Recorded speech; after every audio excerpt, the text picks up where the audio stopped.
Hello ನಮಸ್ಕಾರ ರೀ. ಉಪ್ಪಿಟ್ಟು ಅಂದ್ರೆ ಮೂಗು ಮುರಿಯೋರಿಗೆ ತಪ್ಪದೆ ಈ ರೆಸಿಪಿನ ಮಾಡಿಕೊಡ್ರಿ. ತುಂಬ ಇಷ್ಟಪಟ್ಟು ತಿಂತಾರೆ. ಅದೇನಪ್ಪ ಅಂತಂದ್ರೆ ಮಸಾಲ ಉಪ್ಪಿಟ್ಟನ್ನ ಮಾಡಿ ತೋರ್ಸಕತ್ತೀನಿ. ಸೇಮ್ ಹೋಟೆಲ್ಗಳಲ್ಲಿ ಸಿಗುತ್ತಲ್ಲ, ಅದೇ ರೀತಿ ಟೇಸ್ಟು ಮನ್ಯಾಗ ಮಾಡ್ಕೊಂಡು ತಿನ್ಬೋದು ನೋಡಿರಿ. ತುಂಬ ಟೇಸ್ಟಿ ಆದಂಥ ರೆಸಿಪಿ ಇವತ್ತಿನ ತೋರ್ಸಕತ್ತೀನಿ. ಹಾಗೆ ಕೂಡ ಯಾರೆಲ್ಲ ಹೊಸಬರು ನೋಡಾಕತ್ತೀರಿ ನಮ್ಮ ಚಾನಲ್ನ ಸಬ್ಸ್ಕ್ರೈಬ್ ಮಾಡ್ಕೊಂಡ್ರಿ. ಹಂಗೆ ಇವತ್ತಿನ ದಿನ ನಾನು ನಿಮ್ಗೆ ಮಸಾಲ ಉಪ್ಪಿಟ್ಟನ್ನ ಮಾಡಿ ತೋರಿಸ್ತೀನಂತ. ಅದನ್ನು ಯಾವ ರೀತಿ ಹೆಂಗೆ ಮಾಡೋದಂತ ಬರೀ ನೋಡ್ದನಂತ. ಇವಾಗ ಒಂದು ಬಾಳ್ಗಿನ ಬಿಸಿಗೆ ಇಟ್ಕೊಂಡಿದ್ದೀನಿ ರೀ. ಅದಕ್ಕೆ ಒಂದು 2 ಚಮಚದಷ್ಟು ಎಣ್ಣೆ, ಹಾಗೆ ಒಂದು 2 ಚಮಚದಷ್ಟು ತುಪ್ಪನ ಹಾಕ್ಕೊಳಕತ್ತೀನಿ. ಈ ಮಸಾಲ ಉಪ್ಪಿಟ್ಟಿಗೆ ನೀವು ಸೀಕ್ರೆಟ್ ಇಂಗ್ರೀಡಿಯೆಂಟ್ಸ್ ಏನಪ್ಪ ಏನು ಹಾಕಬೇಕಂತಂದ್ರೆ ತುಪ್ಪ ಹಾಕಬೇಕು. ಹಾಗೆ ಒಂಚೂರು ನಾನು ನಿಮ್ಗೆ ನೆಕ್ಸ್ಟ್ ಹಾಕ್ತಾ ಹೇಳ್ತಾ ಹೋಗ್ತೀನಿ.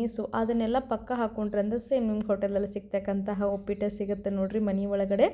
ಇವು ಸ್ವಲ್ಪ ಸಾಸಿವೆ, ಜೀರಿಗೆ, ಕಡಲೆಬೇಳೆ, ಶೇಂಗಾನ ಹಾಕ್ಕೊಂಡ್ಬಿಟ್ಟು ಸ್ವಲ್ಪ ಫ್ರೈನ ಮಾಡ್ಕೊಳ್ಳತ್ತೀನಿ. ಈ ರೀತಿ ಫ್ರೈ ಮಾಡ್ಕೊಂಡಾದ್ಮೇಲೆ ಖಾರಕ್ಕೆ ನಾನು ಒಂದು 3 ಹಸಿ ಮೆಣಸಿನಕಾಯಿನ ಹಾಕ್ಕೊಂಡಿದ್ದೀನಿ ನೋಡಿರಿ. ಹಂಗೆ ಒಂದು ಸ್ವಲ್ಪ ಉಳ್ಳಾಗಡ್ಡಿ ಕಟ್ ಮಾಡಿ ಹಾಕ್ಕೊಂಡಿದ್ದೀನಿ. ಉಳ್ಳಾಗಡ್ಡಿನೂ ಪೂರ್ತಿ ಸ್ವಲ್ಪ ಮೆತ್ತಗಾಗಬೇಕು, ಅಂದ್ರೆ ಕಲರ್ ಏನು ಜಾಸ್ತಿ ಬರೋದು ಬೇಡ, ವೈಟಾಗ ಇರಲಿ. ಇವಾಗ ಇದಕ್ಕೆ 1 ಚಮಚದಷ್ಟು ತುರಿದಿದ್ದ ಶುಂಠಿನ ಹಾಕ್ಕೊಂಡಿದ್ದೀನಿ. ಶುಂಠಿ ಹಾಕ್ಕೊಳ್ಳೋದ್ರಿಂದ ಅಂದ್ರೆ ಅಲ್ಲನ ತುರಿದ್ಬಿಟ್ಟು ಹಾಕ್ಕೊಳ್ಳೋದ್ರಿಂದ ಟೇಸ್ಟ್ ತುಂಬ ಚೆನ್ನಾಗಿ ಬರುತ್ತೆ. ಹಾಗೆ ಒಂದು ಸ್ವಲ್ಪ ಕರಿಬೇವು ಸೊಪ್ಪನ್ನು ಹಾಕ್ಕೊಳಕತ್ತೀನಿ ನೋಡಿರಿ. ಕರಿಬೇವು ಹಾಕ್ಕೊಂಡ್ಬಿಟ್ಟು ಇದೆಲ್ಲನೂ ಪೂರ್ತಿ ಚಂದಾಗ ಎಣ್ಣೆ ಒಳಗನ್ನ ಫ್ರೈ ಆಗಬೇಕು.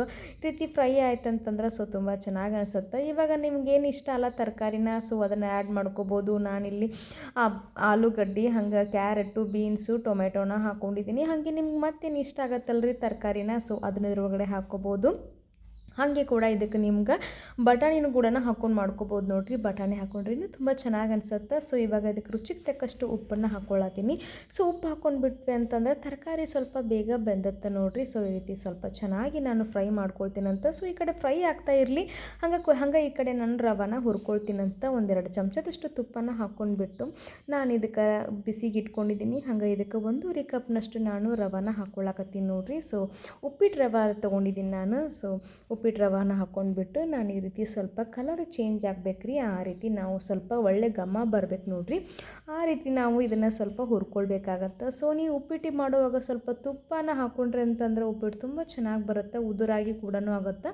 ಹಾಗೆ ಕೂಡ ತುಂಬ ಮೆತ್ತಗಾಗತ್ತೆ ನೋಡಿರಿ ಉಪ್ಪಿಟ್ಟು. ಈ ಕಡೆ ತರಕಾರಿ ಎಲ್ಲನೂ ಬೆಂದೈತಿ. ಇವಾಗ ಇದಕ್ಕೆ 1.5 ಗ್ಲಾಸ್ನಷ್ಟು ನಾನು ನೀರನ್ನು ಹಾಕ್ಕೊಳಕತ್ತೀನಿ. ಹಂಗೆ ಇದಕ್ಕೆ 1 ಚಮಚದಷ್ಟು ಸಕ್ಕರೆ ಅಥವಾ ಬೆಲ್ಲನ ಹಾಕ್ಕೊಳ್ರಿ. ಉಪ್ಪಿಟ್ಟು ಟೇಸ್ಟ್ ಇನ್ನೂ ತುಂಬ ಚೆನ್ನಾಗಿ ಬರುತ್ತೆ. ನಾನು ಹೇಳ್ತಂಥ ಟಿಪ್ಸ್ನ ನೀವು ಮನ್ಯಾಗ ಯೂಸ್ ಮಾಡಿ ಉಪ್ಪಿಟ್ಟು ಮಾಡಿ ನೋಡಿರಿ. ತುಂಬ ಚೆನ್ನಾಗಿ ಬರುತ್ತೆ ನೋಡಿರಿ. ಇವಾಗ ಅದಕ್ಕೆ ನಿಮ್ಮ ಮ್ಯಾಲೆ ನೀರು ಹಾಕ್ಕೊಂಡ್ಬಿಟ್ಟು ಸ್ವಲ್ಪ ಕೊತ್ತಂಬರಿ ಹಾಕಿ ಕುದಿಯೋಕೆ ಬಿಟ್ಟಿದ್ದೆ. ಇವಾಗ ನೀರು ಚೆನ್ನಾಗಿ ಕುದ್ದೈತೆ ನೋಡಿರಿ. ಹಾಗೆ ಕೂಡ ರವಾನೂ ಕೂಡ ತೋರ್ಸಾತಿಲ್ಲ. ಈ ರೀತಿ ಕಲರ್ ಚೇಂಜ್ ಆಗೋಂಗೆ ಹುರ್ಕೊಂಡ್ಬಿಟ್ಟು ಊರಿನ ಕಡಿಮೆ ಇಟ್ಕೊಂಡು ಈ ಕುದಿಯುವಂಥ ನೀರೊಳಗೆ ರವಾನ ಹಾಕ್ಕೊಂಡು ಚೆನ್ನಾಗಿ ನಾವು ತಿರ್ಕೊಳ್ಬೇಕಾಗತ್ತೆ ನೋಡಿರಿ. ಗಂಟು ಇಲ್ದಂಗೆ ಒಂದು ಸ್ವಲ್ಪ ಸೌಟಿಂದ ನೀವು ಚಂದಾಗಿ ತಿರುವಾಡ್ಕೊಂಡ್ರೆ ಅಂತಂದ್ರೆ ಉಪ್ಪಿಟ್ಟು ತುಂಬ ಚೆನ್ನಾಗಿ ಬರುತ್ತೆ. ಇವಾಗ ಊರಿನ ಕಡಿಮೆ ಇಟ್ಟು ಮೇಲ್ಗಡೆ ಒಂದು ಪ್ಲೇಟ್ನ ಮುಚ್ಕೊಂಡು ಇಟ್ಬಿಡೋಣ ಅಂತ. ಇದಕ್ಕೆ ಸ್ವಲ್ಪ ಕುದಿಯುವಾಗ ಒಂದು ಸ್ವಲ್ಪ ಕೊತ್ತಂಬರಿ ಸೊಪ್ಪು ಹಾಕ್ಕೊಂಡ್ರೆ ಅಂದ್ರೆ ತುಂಬ ಚೆನ್ನಾಗಿ ಅನಿಸುತ್ತೆ. ಉಪ್ಪಿಟ್ಟಿಗೆ ಸ್ವಲ್ಪ ಕೊತ್ತಂಬರಿ, ತುಪ್ಪ ಸ್ವಲ್ಪ ಜಾಸ್ತಿ ಬಿದ್ರೂ ತುಂಬ ಚೆನ್ನಾಗಿ ಅನಿಸುತ್ತೆ ನೋಡಿರಿ. ಇವಾಗ ನೀರೆಲ್ಲನೂ ಸ್ವಲ್ಪ ಅಟ್ಸಾಕತ್ತೈತಿ, ಕಡಿಮೆ ಆಗತೈತಿ. ಇವಾಗ ಇದನ್ನು ಸ್ವಲ್ಪ ಚೆನ್ನಾಗಿ ನಾವು ಮಿಕ್ಸ್ ಮಾಡೋಣಂತ. ಈ ರೀತಿ ನೋಡಕತ್ತಿರಲ್ಲ, ಈ ನೀರು ಏನಿಷ್ಟು ಇಟ್ಟಿರಲ್ಲ 1.5 ಗ್ಲಾಸ್ನಷ್ಟು.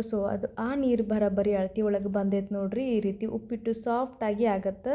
ನಿಮ್ಗೆ ಈ ರೀತಿ ಉಪ್ಪಿಟ್ಟು ಮನ್ಯಾಗ ಮಾಡ್ಕೊಂಡು ತಿಂದ್ರೆ ಅಂತಂದ್ರೆ ಉಪ್ಪಿಟ್ಟು ಅಂದ್ರೆ ಒಲ್ಲೆ ಅಂತ ಅನ್ನೋರು ತುಂಬ ಇಷ್ಟಪಟ್ಟು ತಿಂತಾರೆ. ಅಷ್ಟು ಚೆನ್ನಾಗಿರುತ್ತೆ ನೋಡಿರಿ ಉಪ್ಪಿಟ್ಟು. ಇವಾಗ ಮಾಗಕ್ಕೆ ಬಿಟ್ಟಿದ್ದೆ. ಮಾಗೈತಿ. ನೋಡಿರಿ ಫೈನಲಿ ಉಪ್ಪಿಟ್ಟು ರೆಡಿ ಆಗೈತಿ. ಇದಕ್ಕೆ ಮೇಲ್ಗಡೆ ಸ್ವಲ್ಪ ಹಸಿ ಕಾಯಿ ತುರಿನ ಹಾಕ್ಕೋಬೋದು, ತುಂಬ ಚೆನ್ನಾಗಿ ಅನಿಸುತ್ತೆ. ನಾ ಕಾಯಿ ತುರಿನ ಹಾಕ್ಕೊಂಡಿಲ್ಲ. ಕೊತ್ತಂಬರಿ ಸೊಪ್ಪನ್ನು ಮೇಲ್ಗಡೆ ಹಾಕ್ಕೊಳತ್ತೀನಿ. ನಾನು ಹಸಿ ಕಾಯಿ ತುರಿ ಹಾಕೋದು ಮರ್ತಿದ್ದೆ. ಇವಾಗ ನೋಡಿರಿ ಮೇಲ್ಗಡೆ ಒಂದು ಸ್ವಲ್ಪ ಕೊತ್ತಂಬರಿ ಸೊಪ್ಪು ಹಾಕ್ಕೊಂಡ್ಬಿಟ್ವಿ ಅಂತಂದ್ರೆ ಫೈನಲಿ ತುಪ್ಪದ ಉಪ್ಪಿಟ್ಟು ರೆಡಿ ಆಗ್ತೈತಿ. ಮೇಲ್ಗಡೆ ಒಂದು ಸ್ವಲ್ಪ ತುಪ್ಪ ಹಾಕ್ಕೊಂಡ್ರೆ ಅಂತಂದ್ರೆ ಮಸಾಲ ಉಪ್ಪಿಟ್ಟು ರೆಡಿ ಆಗ್ತೈತಿ ನೋಡಿರಿ. ತುಪ್ಪದ ಉಪ್ಪಿಟ್ಟು ಅಂತಲೂ ಕರಿಬೋದು. ಇವಾಗ ಇದಕ್ಕೆ ನೋಡಿದ್ರೆ ಮೇಲ್ಗಡೆ ಸ್ವಲ್ಪ ಕೊತ್ತಂಬರಿ ಸೊಪ್ಪು ಹಾಕ್ಕೊಂಡು ಸೌಟಿಂದ ಚೆನ್ನಾಗಿ ನಾವು ಮಿಕ್ಸ್ ಮಾಡ್ಕೊಂಡ್ವಿ ಅಂದ್ರೆ ಮಸಾಲ ಉಪ್ಪಿಟ್ಟು ಮನೆ ಒಳಗೆ ರೆಡಿ ಆಗತ್ತೆ ನೋಡಿರಿ. ಯಾರೆಲ್ಲ ಉಪ್ಪಿಟ್ಟು ಒಲ್ಲೆ ಅಂತಾರೆ ನೋಡಿರಿ. ಈ ರೀತಿ ಉಪ್ಪಿಟ್ಟು ಮಾಡಿಕೊಟ್ರೆ ಅಂದ್ರೆ ತುಂಬ ಇಷ್ಟಪಟ್ಟು ತಿಂತಾರೆ ನೋಡಿರಿ. ಇವಾಗ ಒಂದು ಪ್ಲೇಟ್ಗೆ ನಾನು ಸರ್ವ್ ಮಾಡ್ಕೊಳಕತ್ತೀನಿ. ನೋಡಿದ್ರಲ್ಲ, ನಿಮ್ಗೆ ಯಾವ ಶೇಪ್ ಬೇಕು ನೋಡಿರಿ ಒಂದು ಬಟ್ಲಿಗೆ ಹಾಕ್ಕೊಂಡ್ಬಿಟ್ಟು ಈ ರೀತಿ ಡಂಪ್ ಮಾಡ್ಕೊಂಡ್ರಿ ಅಂದ್ರೆ ತುಂಬ ಚೆನ್ನಾಗಿ ಅನಿಸುತ್ತೆ.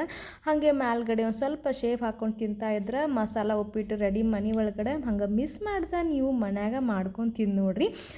ಮನ್ಯಾಗಿನ ಮಂದಿ ಮಕ್ಕಳು ಎಲ್ಲರೂ ಇಷ್ಟಪಟ್ಟು ತಿಂತಾರೆ ನೋಡಿರಿ. ಹಾಗೆ ಕೂಡ ಹೊಸ ಹೊಸ ರೆಸಿಪಿಯೊಂದಿಗೆ ನಾನು ಮತ್ತೆ ಸಿಗ್ತೀನಂತ್ರಿ. ಅಲ್ಲಿವರೆಗೂ ನೀವೇನು ಮಾಡಬೇಕಪ್ಪ ಅಂದ್ರೆ ಮರಿದ ನಮ್ಮ ಚಾನೆಲ್ನ ಸಬ್ಸ್ಕ್ರೈಬ್ ಮಾಡ್ಕೊಳ್ರಿ.